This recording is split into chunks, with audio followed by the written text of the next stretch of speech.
जी नाज़रीन, खानापुर वाले इलाइक़े में इंतहाई अफ़सोसनाक ख़बर आहे जेका अवां सां शेयर कयूं पिया। खानापुर तालुके जे कोटशाहू थाणे जी हद कच्चे वारे इलाइक़े ॻोठ ख़ैर मोहम्मद कोश में पुराणे ज़मीन जी मालिकी तां कोश बिरादरी जी ॿिनि धुरनि मोहम्मद इलास कोश ऐं भयो कोश धुरनि में झेड़ो थी पियो आहे। धुरनि पारां हिक ॿिए मथां जदीद हथियारनि सां फायरिंग कई वई आहे। फायरिंग जे नतीजे में हिक धुर भयो कोश धुर जा ॿिनि औरतुनि समेत 5 ॼणा थरे ते क़तल थी विया आहिनि। क़तल थी वियल में अब्दुल गनी कोश, ग़ुलाम मुस्तफ़ा कोश, अली शेर कोश ऐं 2 औरतुनि समेत 5 ॼणा शामिल आहिनि, जॾहिं त हिकु औरत जे ज़ख़्मी थियण जा इतला आहिनि। मारिजी वियलनि जा लाश पुलिस वाक़े वारे हंधि पहुची खानापुर अस्पताल मुंतक़िल कया। पोस्टमार्टम बाद लाश वारसनि हवाले कया विया आहिनि।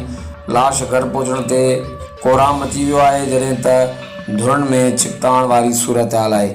जी नाज़रीन, खानापुर जे कच्चे वारे इलाइक़े मां इंतहाई अफ़सोसनाक ख़बर आहे जेका अवां सां शेयर कयूं पिया।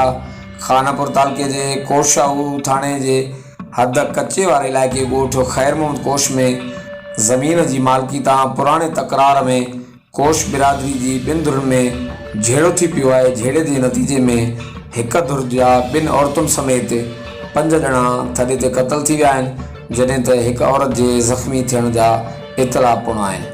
क़तल थी वियलनि में अब्दुल गनी कोश, ग़ुलाम मुस्तफ़ा कोश, अली शेर कोश ऐं 2 औरतूं शामिल आहिनि।